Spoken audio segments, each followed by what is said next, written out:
Broski Marina Aga, I'm so ugma right now because the weather is so gayon plus so healthy the omboy rice at my back. Like super legit. Uy, teka bro, ba't nagkakape ka na?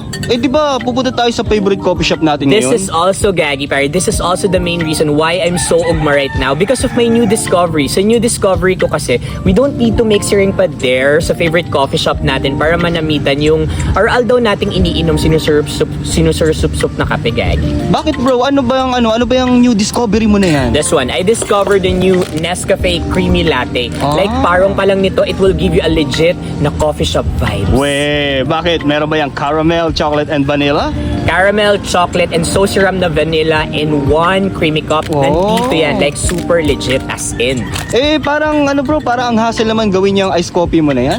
That's why padangat ko ang Nescafe Creamy Latte. Super passe lang siyang gawin or like gibuhin. All you have to do is, syempre gamitin natin yung Nescafe Creamy Latte Twin Pack. Add some nagkakaralakagang water. O ingat lang, baka magkaparalsuan.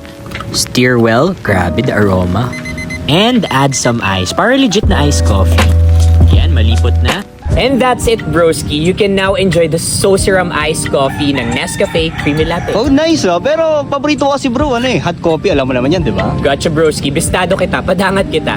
That's why, actually, kaya padangat ko ang Nescafe Creamy Latte. Perfect ito sa hot at sa cold. Wow. All you have to do is, using this one, using the Nescafe Creamy Latte Twin Pack, just add nagkakaralakagang water, stir well, and that's it. Uy bro, aroma pa lang, solved na. Gotcha, broski. This is for you. Thank you, so, ano bro. pang hinahalat natin? Like, super legit.